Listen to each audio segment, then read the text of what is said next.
said, Bryan, this is the chair of death. Thanks. That really puts me at ease in serving talk about you psychological as a leader. safety. Right? I mean, now, kills psychological safety. There you go. I went on to have a decent career over the half dozen or so years I was at Microsoft. So everything worked out.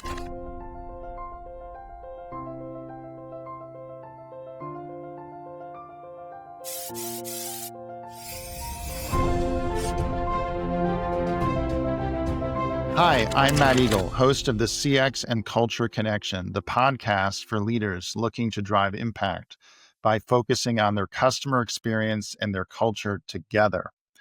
I'm super excited to be here today with Bryan Rutberg.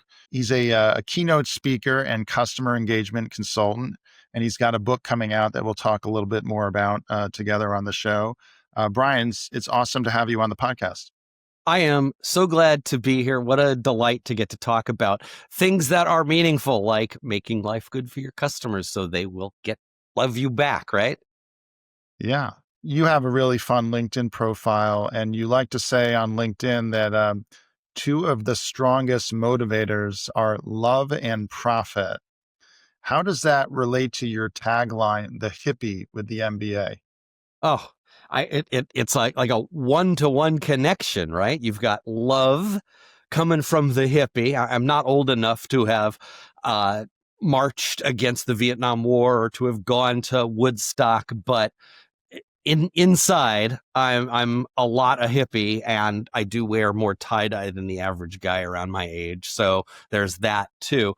And profit. I literally have an MBA. I think I was a conscious business mind even before, well, I know I was a conscious business mind well before I really started feeling comfortable with my hippie instincts. But if you're going to go around the country and talk about how salespeople, leaders, customer support, customer success teams can bring more love into the world, you'd better have a fair bit of hippie. And you've got to be able to connect with them around how does it all play in business. I've had lots of good experiences that have taught me the two really fit together well. Well, you embody the both andism that I love, which is customer experience and culture are both about emotion. But you also need to drive business outcomes. So you need a both and. Absolutely. Being able to communicate the right way, to run the right sorts of programs for listening, for driving loyalty, for delivering what you're supposed to be able to deliver in order to create a great customer experience and outcome. And the culture that you have, communications, programs, culture, you need the business discipline, and you've got to show up with empathy and compassion for your customer's plight and really understand why are they working with me? What's their mission that I'm helping them accomplish? So it's very much both and. If I ever get asked a question that has a presumed yes or no answer, my favorite answer is, well, it's both and. So, and also in your background, and I'll love for you to share a little bit more about this with the audience. You've got you've had an interesting journey where you worked at HP, McKinsey, Microsoft on designing experiential events to engage customers and more. That I'm oversimplifying a really interesting journey that you've had. How did you find your way into the event space, and what are some of the lessons learned about what you call purposeful events? How does that connect to customer experience? From my earliest days post MBA, that literal MBA we were talking about, from my earliest days post MBA, when I started working with Hewlett Packard, it took me a couple of years to get into the sales force. But even in the very first post MBA professional role I was in, where I was doing field marketing, taking marketing programs engineered by our product divisions and making them real for the audience I was serving, the sales reps I was supporting back east on the east coast of the US, and their customers and clients, I was into the show, right? The how do you catch people's attention? Once I started in the sales force myself, I started going to HP mini computer user group meetings and felt the power of connection and gathering. Some of my best sales relationships got started when I hung up the phone, got on a plane, and went to go visit those user group meetings and began to see my clients in their environment. I'll never forget a walkthrough of the Vermont Country Store. If you're on the East Coast, you probably know Vermont Country Store. And I got to see their retail space, their warehouse space, their shipping space. And it brought alive for me, oh, this is what I'm helping them do. Ultimately, through the journey that you described, from HP for 10 years to McKinsey and Company for a while, and then into Microsoft, the fact that I am heavy on communications, undergrad English major, I ended up in a role where I was leading my group's connection with Microsoft's biggest implementation partners, system integrators and such. And as a result, I got to do first draft of executive speeches for the exec I was under for their appearance at Microsoft's partner conferences. And suddenly I wasn't just front of house or on the stage myself saying a piece, I was behind the scenes. And I could feel the energy, and I knew what we were trying to accomplish and could gauge real time whether we were. That just lit me up. Ultimately, after I had left the world of big business, or I had left working for big businesses, I developed a relationship with a gentleman named Scott Schenker, who was the head of Microsoft's global events. And he had previously done that work at SAP and later did it at ServiceNow and had worked for a bunch of big industry agencies around the globe, helping other organizations put on events. And that's where I really got an in-depth view into the world of events and how you create connection among attendees and between and among attendees and the folks putting on the events, and how to put together a great booth experience on the exhibit floor. And that's a very long answer to tell you that, I don't know, I've just kind of lived it all of my life. And now that Scott and I are working on his book together by Scott Shaker with Bryan Rutberg, I love that I'm not just a ghostwriter, but I'm actually bringing some of my own stories and some of my own experience to add little accents, a little bit of additional spice around his voluminous history of putting on great events. There's nothing like shaking someone's hand in person, right? I think events are magical. We're human beings, we're storytellers, and you know that from your own personal experience. Very much so.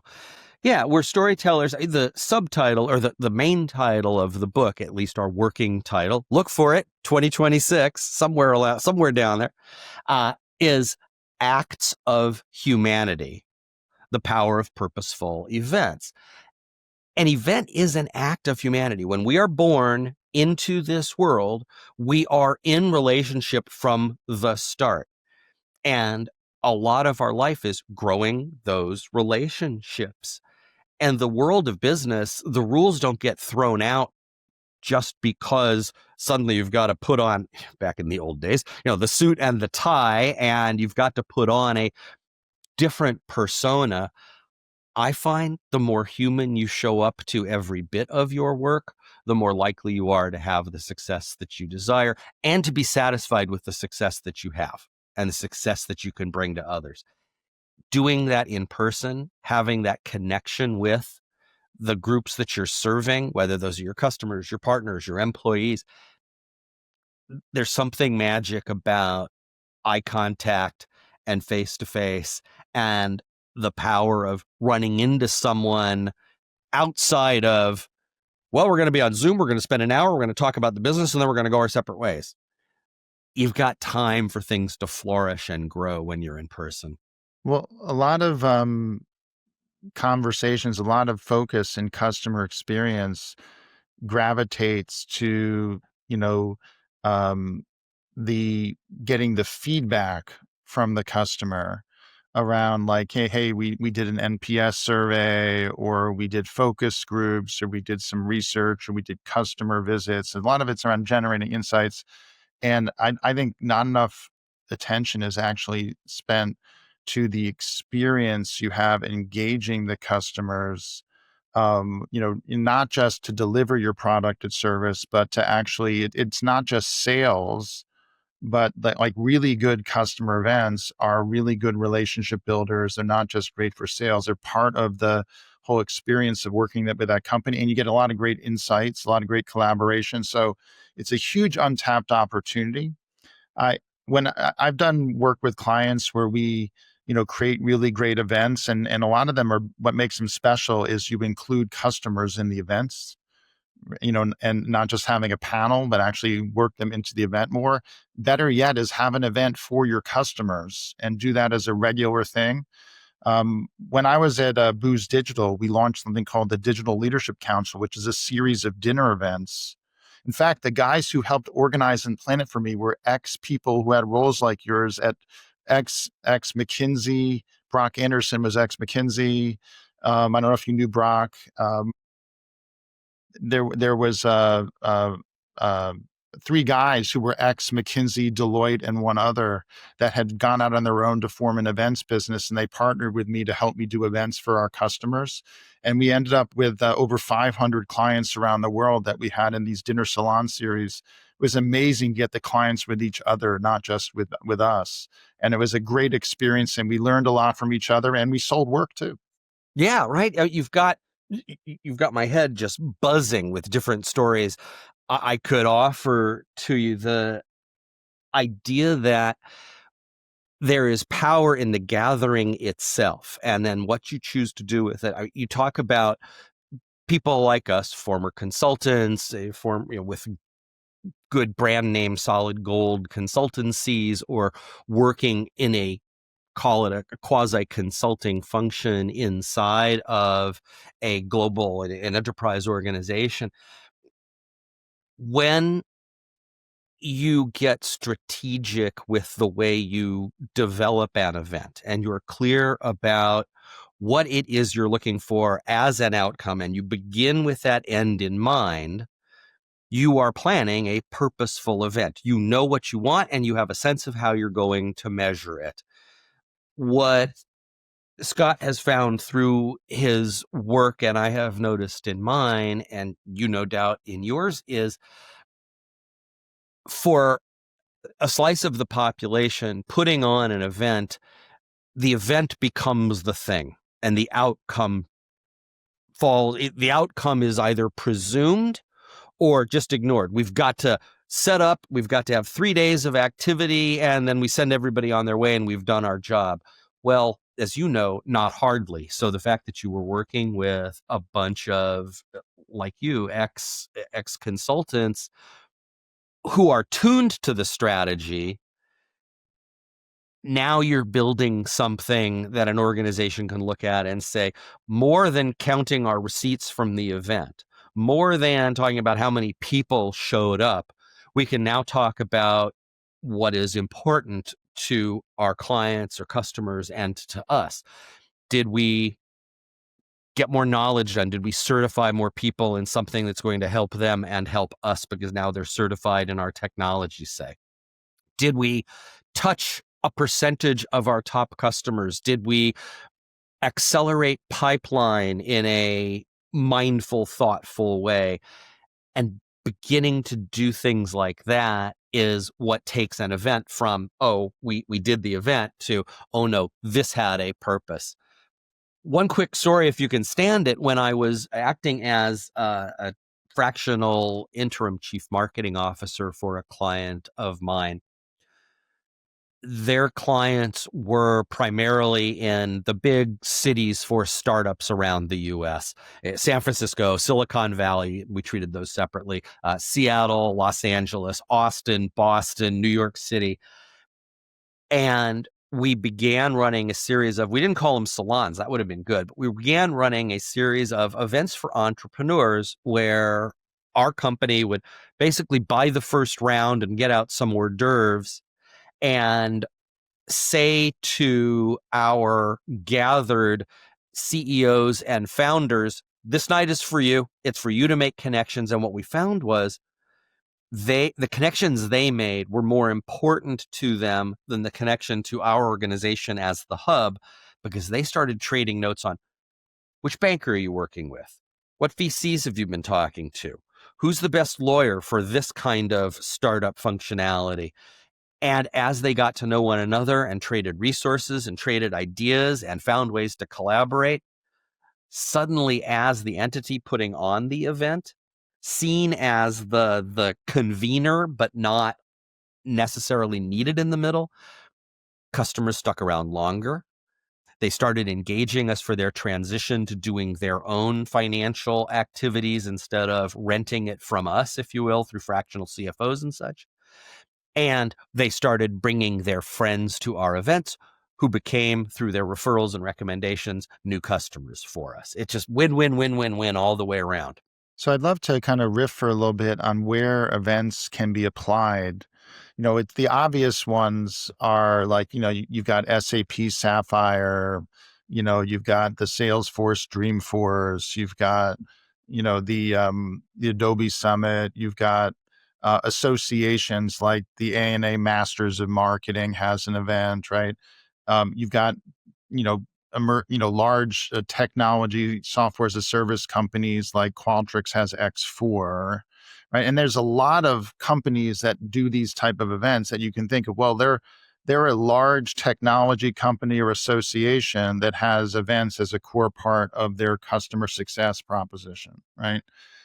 How do you think about that more broadly for organizations that are more, professional services, sales? They're not just software as a service where you're convening lots of customers to drive demos and success stories. Where else does this apply?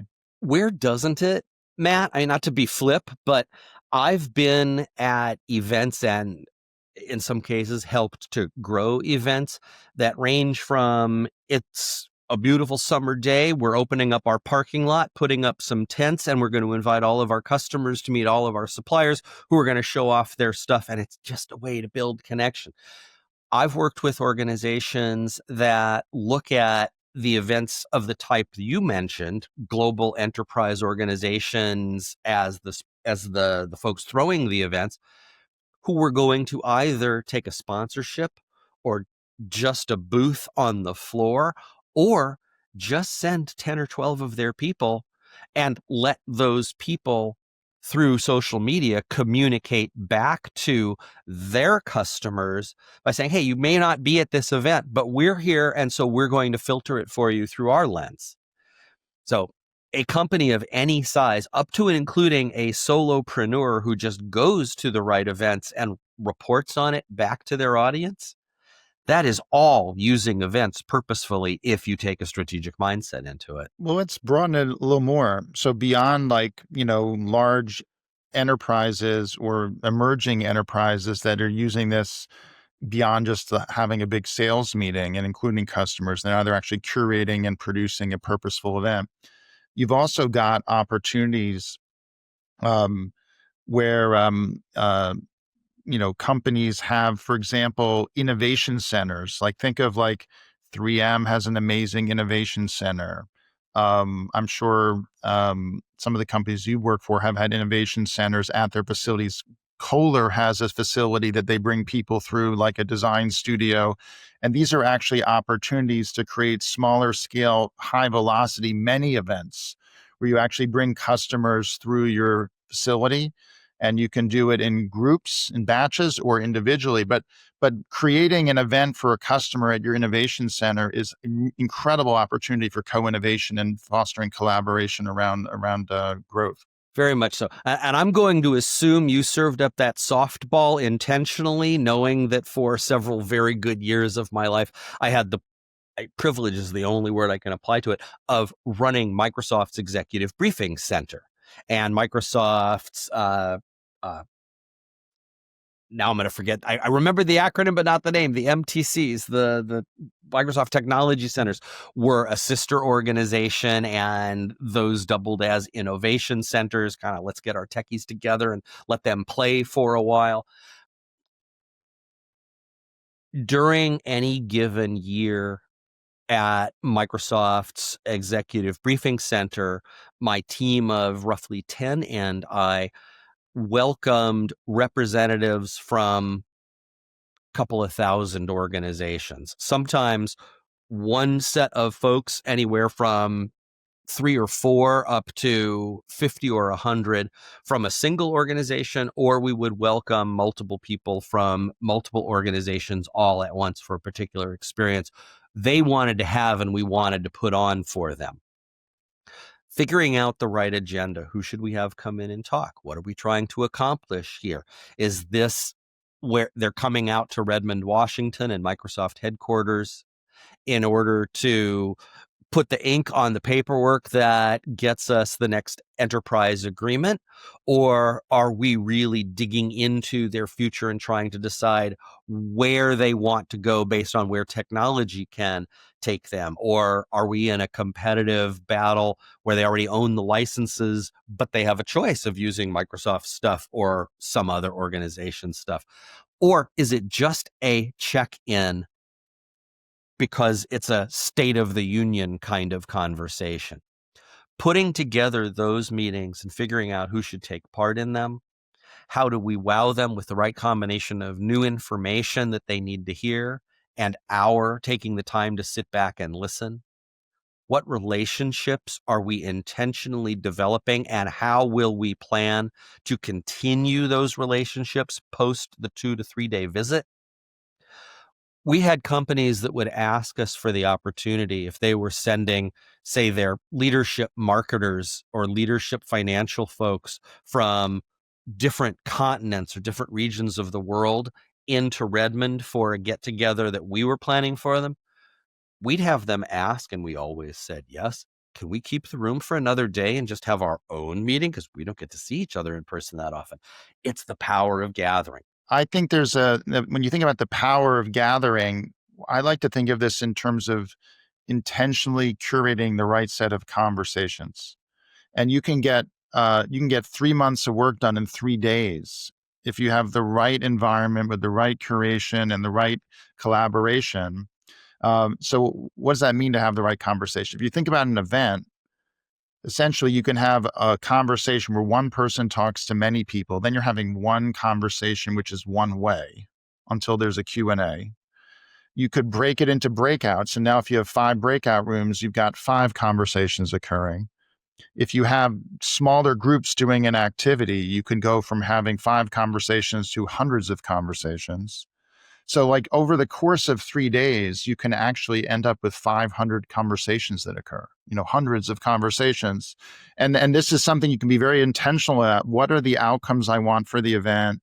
What are the conversations I want to occur? What are the activities? And this is something where, having the right partner to help design the event. And that's where I'm thrilled that we're collaborating. Is I've dabbled in events largely around, engaging leaders and engaging teams with some involvement of customers. And I'm really, and I've gone to lots of events and partnered with associations on planning them. I'm excited to help companies get more intentional about creating events and experiences for their customers. Teaming with you. The conversations that you're going to curate, or that you are going to simply lay out the playing field so that others can curate the conversations they want.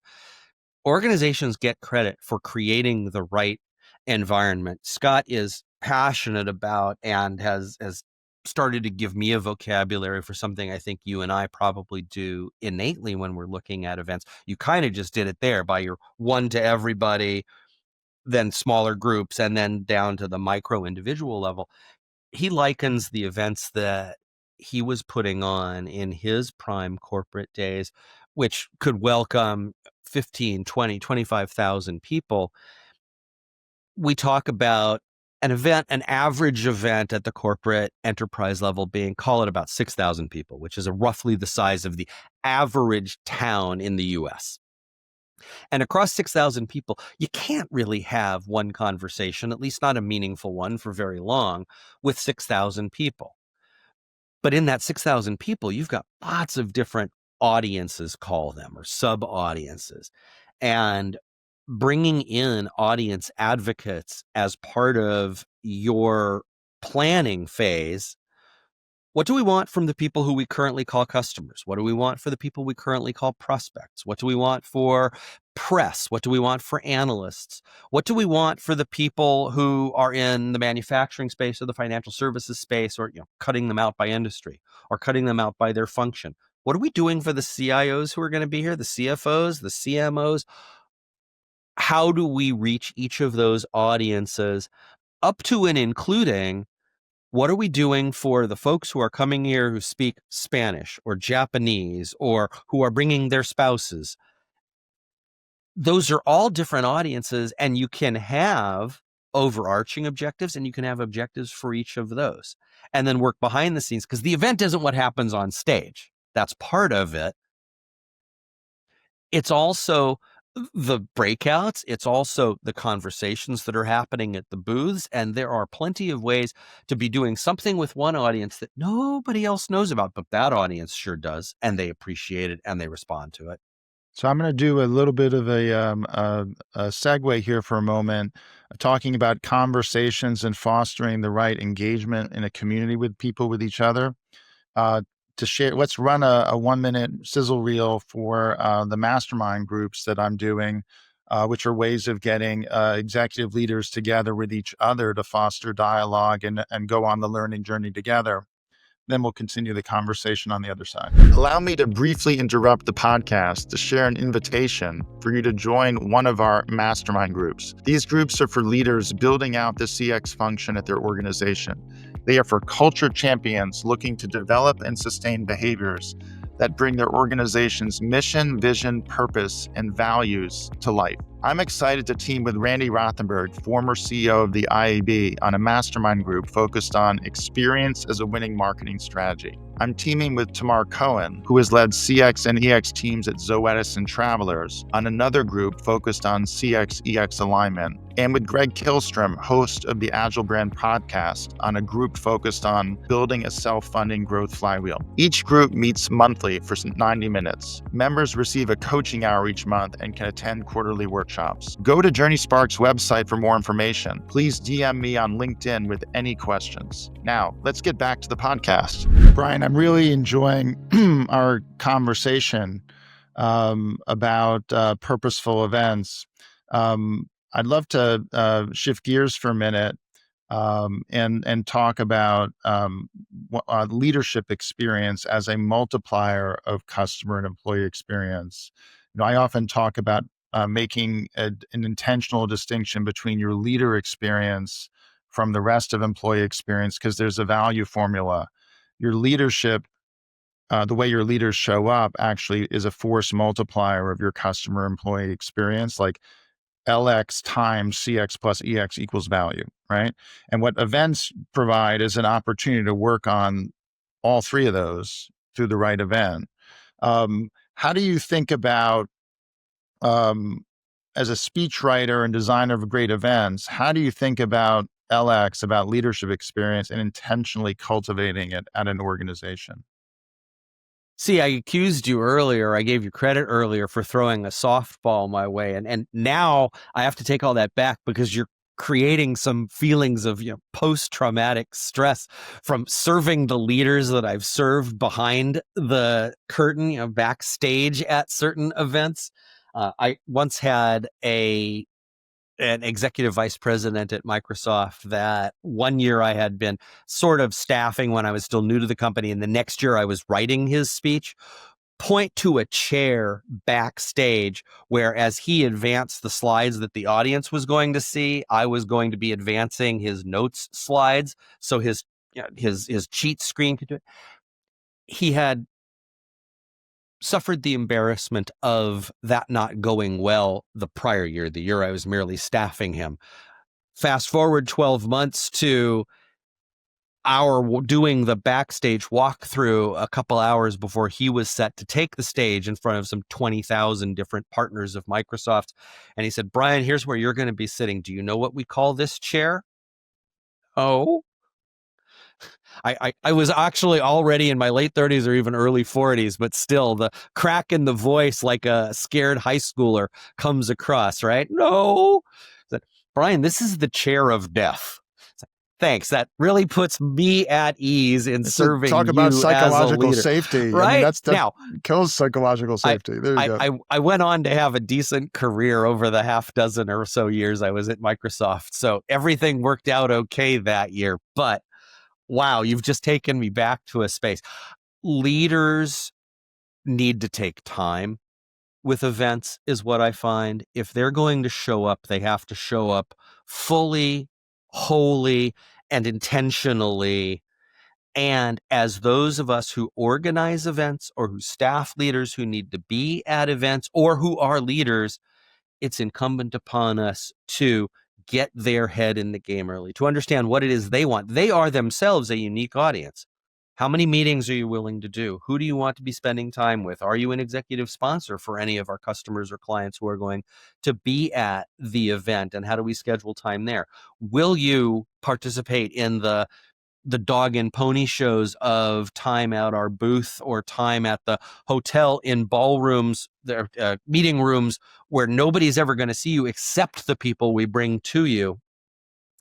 And how do you fully engage with all of your peers who are going to be taking the stage too, in order to give one story about what we're trying to do here and how we serve those organizations and people who are going to be in the audience?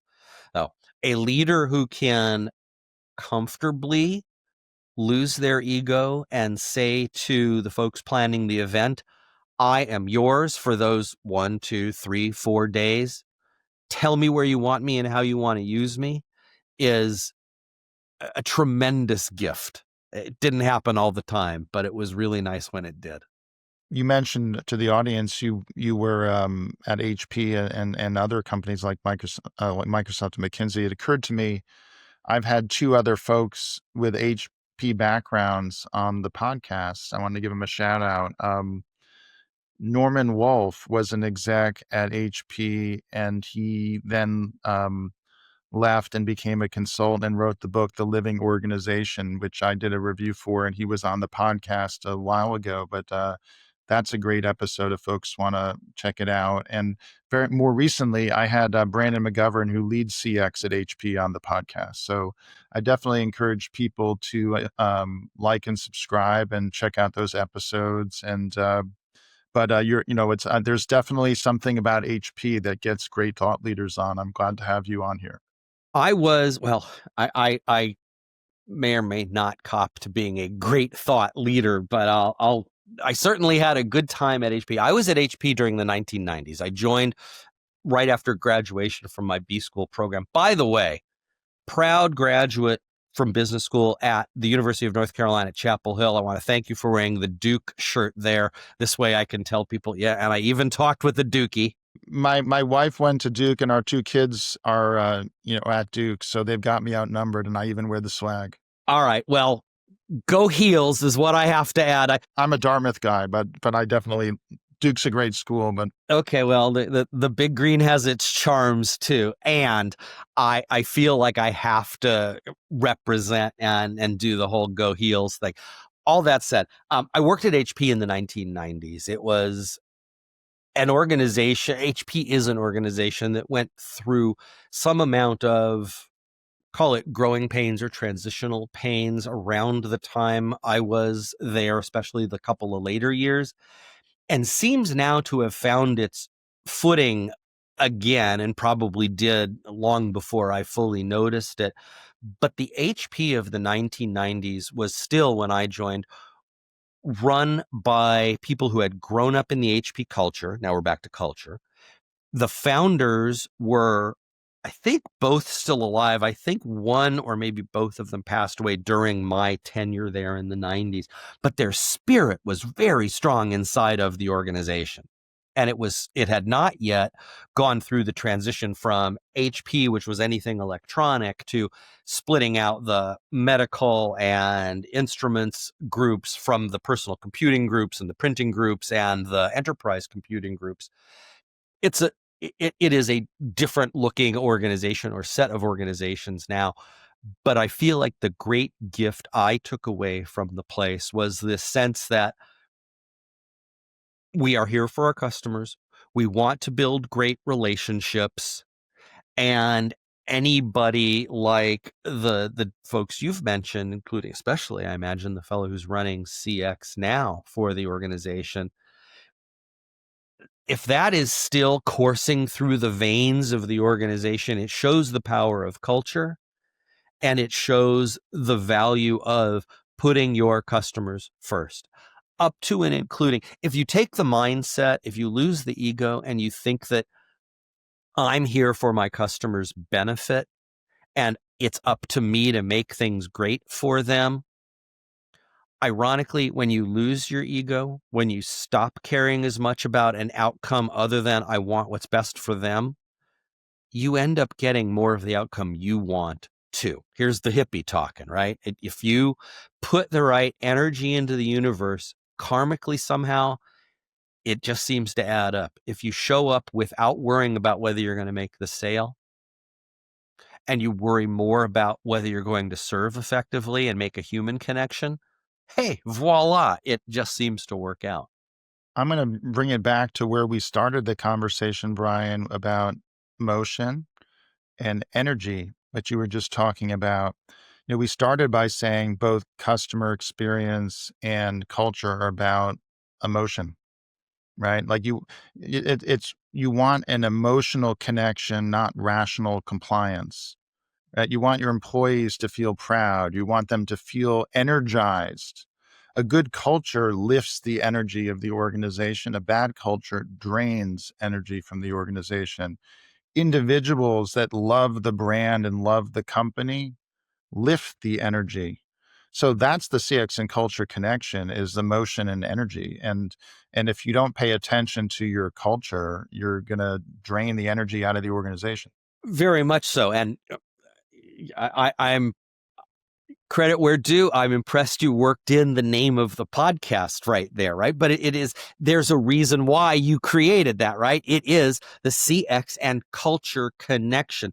I regularly quote when I'm keynoting in front of a group of sales leaders or sales professionals or working at an industry association event or facilitating a leadership offsite.